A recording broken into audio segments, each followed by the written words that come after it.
our Church of Spirituality discussion group. This is when we go over the readings from this past Sunday. I'll wait a couple minutes for people to show up. Just takes a minute. And I'll play a little bit of meditative sounds.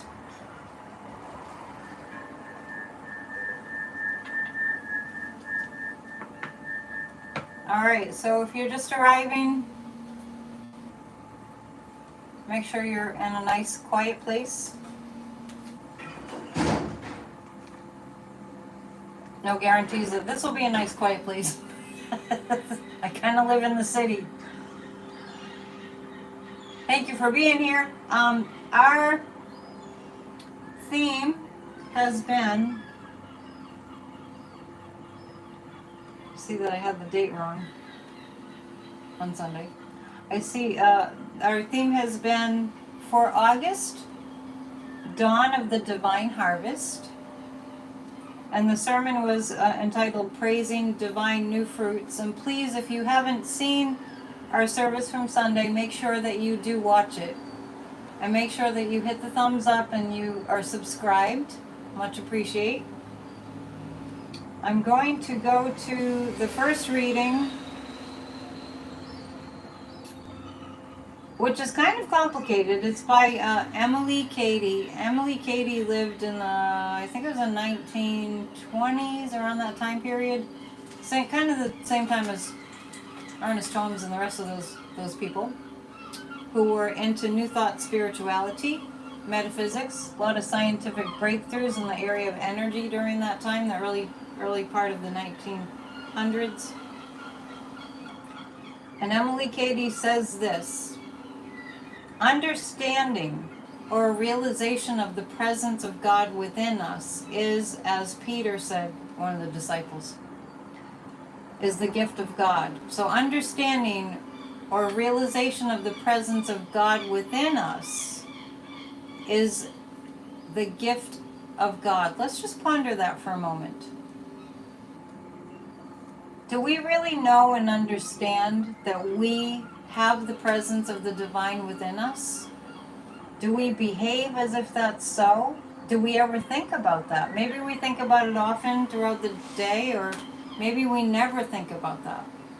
But understanding or realization of the presence of God within us is the gift of God. The seagulls agree with me. It comes to any and all who learn how to seek it aright. So in other words, it's not like we have to go get it.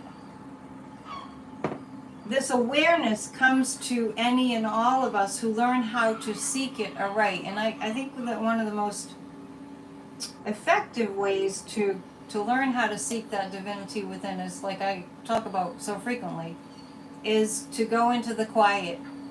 The stillness and the peace is already there. It's always present. And Science of Mind, which we talk about all the time, and many other metaphysical spiritual teachings, the awareness is the presence. We're practicing the presence. Ernest Holmes always talked about practicing the presence. Emerson said this energy, in other words, consciousness of God in the soul, does not descend into individual life on any other condition than entire possession.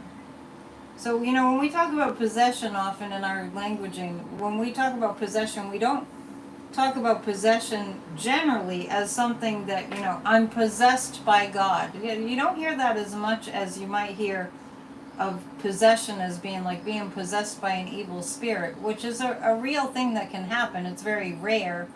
But if you have read the Bible or heard stories in the New Testament, some of the very first miracles that Jesus the Christ performed were casting out demons from people that were possessed. So we more often hear that word as something that's not good, that's evil. We can think of people that are possessed by that kind of a spirit. a negative spirit, but we don't often think about being possessed by God. And what Emily Cady is saying here is this energy does not descend into our life. It's already there. It already possesses us. We can't escape from it, but we can't forget about it. I want to just mention, if you have any questions, feel free to put them in the chat. So it does not descend into individual life on any other condition than entire possession. You're already possessed by the Spirit of God, whether you know it or not. It comes to the lowly and simple. It comes to whomsoever will put off what is foreign and proud. It comes as insight.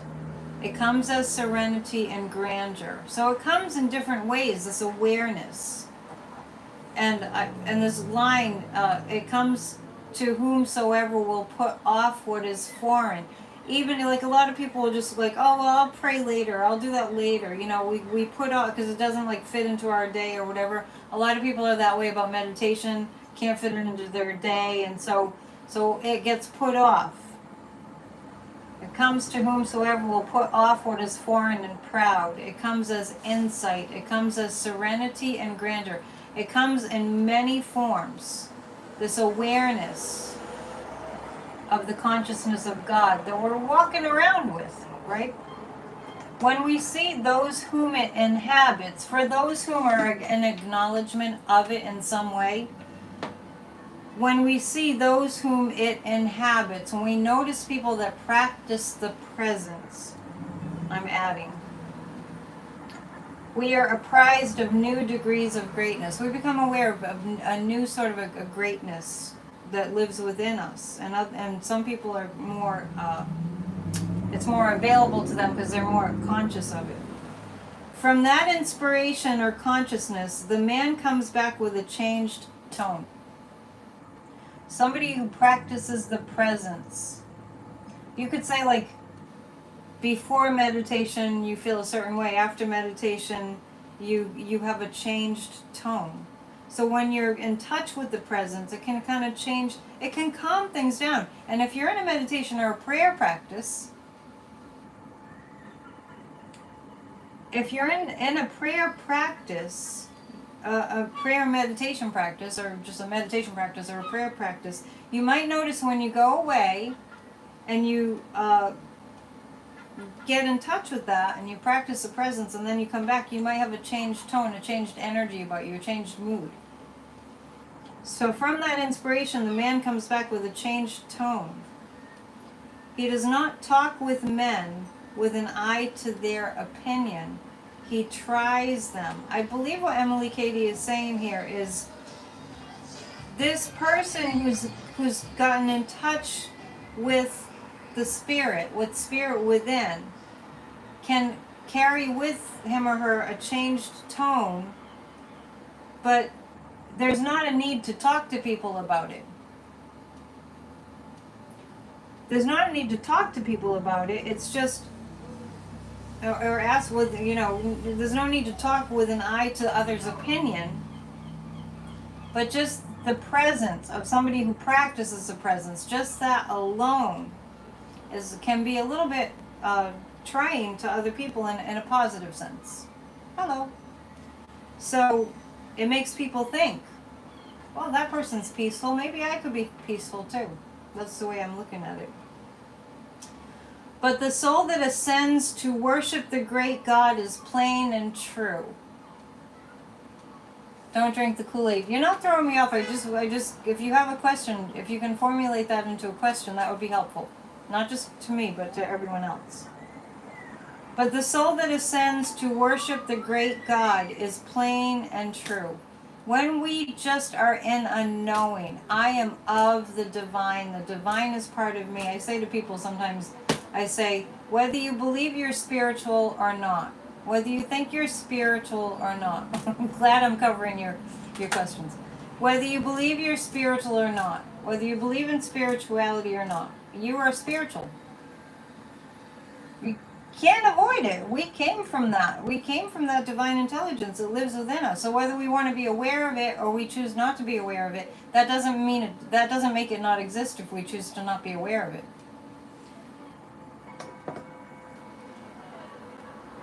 So the soul that ascends to worship the great God is plain and true. There's no need to put on airs about it. Has no rose color, no fine friends. There's nothing that needs to be extraordinary about this person who's just aware of the presence and practicing the presence. Hang on, my iPad closed on me. Has no rose color, no fine friends, no adventures, does not want admiration, dwells in the hour that now is. Someone who's practicing the presence can just be. There's no need to entertain oneself with it. Hello, Kim. Thanks for coming. No need to put on airs. And Jesus the Christ did say that when you pray, there's no need to put on a big display about it. Just go to your room privately and pray and meditate. No adventures, does not want admiration, dwells in the hour that now is just in the present. And ye shall seek me and find me when ye shall search for me with all your heart. That's from the book of Jeremiah. In that day, when more than riches and honor and power and selfish glory, you shall desire spiritual understanding. In that day will come to you the revelation of God in you. So when we throw aside all these ideas of material possessions, and if I do this, I'll get it. We see a lot, especially when the whole New Age movement began. There was a lot of like, if I do this, if I do that, if I do this, if I do that, I'll be spiritual if I do this, I'll be spiritual if I do that. That's not the way we get there. In that day will come to you the revelation of God in you. God resides in you, and God resides within me, and that's our common bond. And you will be conscious of the indwelling Father, the indwelling God, who is life and strength and power and peace. The indwelling divine, who is life and strength and power and peace. And I want to offer to you that that's a beautiful affirmation. Let the noise pass. That's a beautiful affirmation that you can write it down. If you don't have the program, go to churchofspirituality.online, and the program that I'm reading from is right there, in case you're new. So being conscious of the indwelling God. So the affirmation you can use throughout the week. I hope you do. Like the chants that we do on Sunday, I hope you do, like, all is well, all is well, all is well. You know, we have like 4 chants that we do every single Sunday. So you can add this, maybe we can put it to music. My life is strength and power and peace. I reside in strength, I reside in power, and I reside in peace. I think that's a beautiful affirmation to put into your day all the time. If you happen to be someone, I think most people are, maybe all of you are, members or viewers of at Psychic Annette Dion, my channel. When you become a member of that channel, you receive an affirmation every day. Affirmations are great ways to shift your life in the way that you want it to go, by giving yourself positive programming rather than the negative default program that we can all fall victim to, and we all usually do, unless we're staying on top of it. We don't want our default mode to be pain and misery and suffering. So I am strength, I am power, I am peace. You could say it that way. I'm going to research a little bit more about Emily Cady, and there are some other, like Emma Curtis Hopkins. There are other females that lived during that time. Myrtle Fillmore, Charles Fillmore's wife. I know if you were ever part of Unity Church, where I live, there aren't many Unity churches. I don't know of any here, but they're more in the South. Emily Cady was one of the founders, or she had a big influence on the Unity Church. Okay. Any questions? Feel free. Throw your questions out there. Thank you for hitting the thumbs up. Nobody's had any questions lately. Okay. So we'll go to The Science of Mind by Ernest Holmes. We read from this book most frequently. Ernest Holmes was a huge admirer of Ralph Waldo Emerson. So maybe sometime, Emerson's got some great, great writings. He's very, very famous. And he spent some time in the area where I live. There's actually an inn called the Ralph Waldo Emerson Inn in a beautiful area. I walk by it often in Rockport, Mass. And there's a bust of Ralph Waldo Emerson at this art gallery that I walk by all the time. And Emerson was good friends with Thoreau and Walden Pond and all that. So I'm going to look more into readings by Emerson because Ernest Holmes was a huge fan. Did you have a question? Maybe you're that good? Gotta be clearer with your comments or I just won't understand them. Okay. I might have missed something there. I apologize.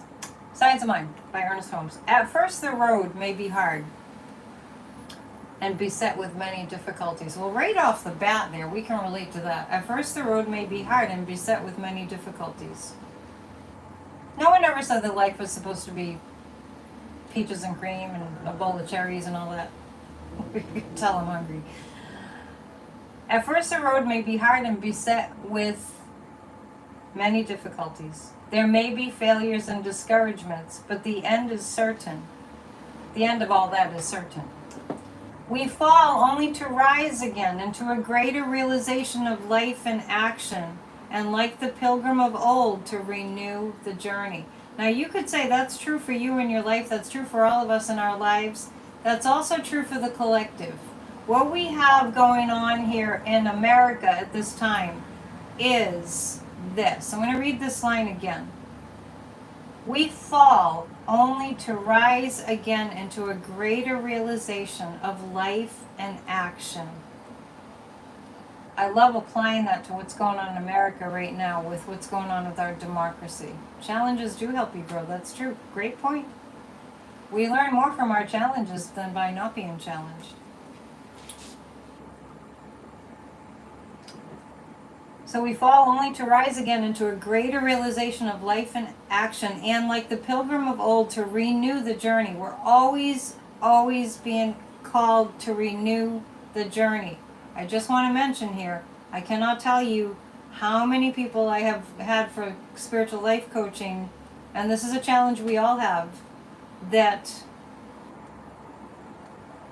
don't really get, because it takes repetition, that we have to constantly renew the journey. We really constantly we have to renew the journey. It's like when you have to refresh your computer or refresh your screen or your device, you have to renew the journey. And people get into all kinds of trouble and all kinds of lasting discouragement. I mean, I know Ernest Holmes mentions maybe failures and discouragements, but we don't want those to last. When we get into our discouragements, we have to reset. We have to choose again. This is a very, very big challenge for most of us. So we must renew the journey. And that's why Ernest Holmes says next, it's kind of like we got to be tough, right? We shall need a backbone instead of a wishbone here, as in all other places. We got to be strong. We have to be tough. We have to, when we have something that we don't want, we have to really kind of look at it and go, I'm not going to believe all that stuff that I don't want, that's not working for me. I'm going to renew myself, renew the journey. So we shall need a backbone instead of a wishbone here, as in all other places. Remind yourself of the blessings surrounding you. Very true. That's one way to renew. to be, Rose is saying, and to be in gratitude means, like, I want to mention here that, and this is a practice, to give thanks for that which you're praying for and intending as if it's already here. Kim, like that. That's good. I like knowing that you're understanding. So giving gratitude. This is a tough one too, but we can get better at it. Thank you for the goodness that's all around me that I see, and all the goodness that's on its way for me, to me. Thank you for that too. All right. It is not in wishing, but in knowing. See, that's saying your gratitude before you have what you're praying about.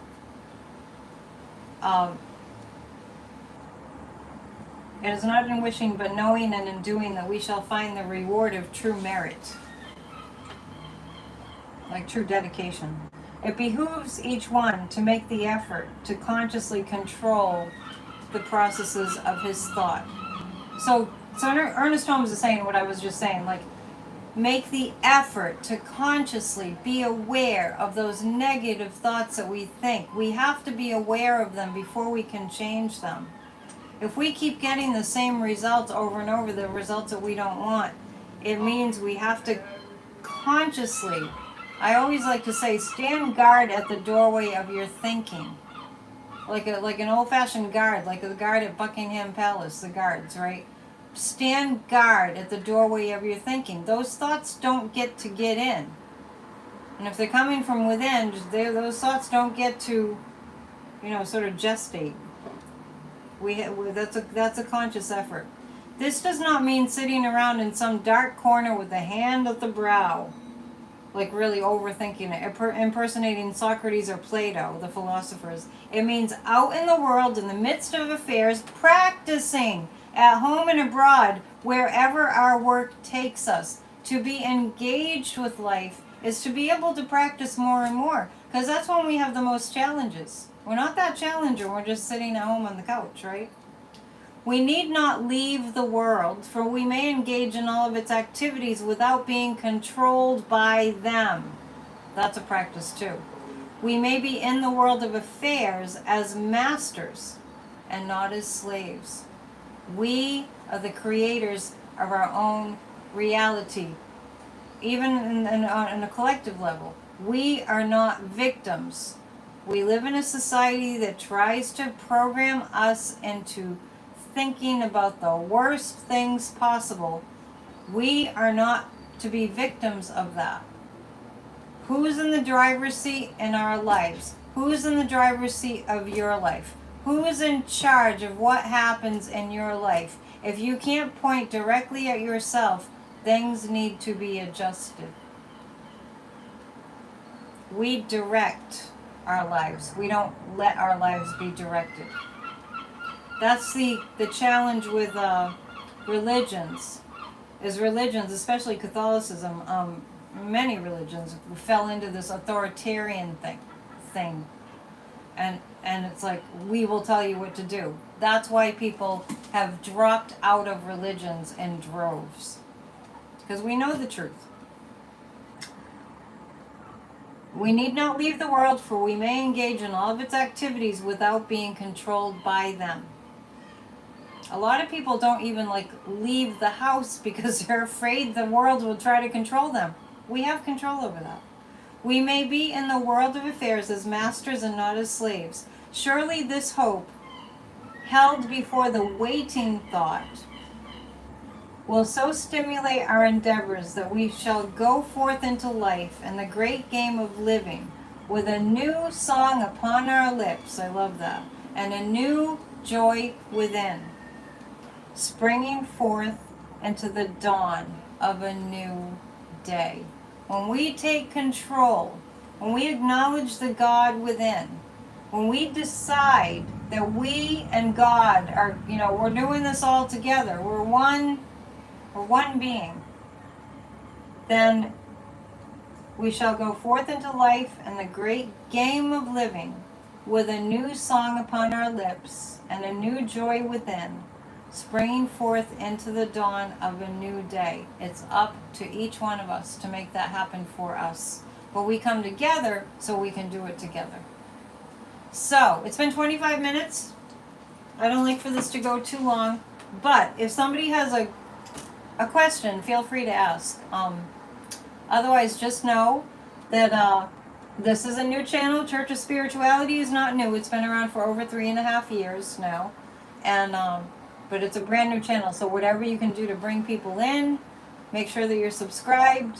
It's up to all of us collectively to build this channel. It's hard for me to do it because I'm not really a subscriber. I'm just the director. Any questions? Thank you for coming. If you ever want to watch this on replay, you just have to wait till the next morning. Okay? I hope you took notes, and I hope that was helping. Thank you, Kim. And you're all doing a great job, too. So we'll see you soon. Namaste. Spread the light around. Okay. Bye. Good night.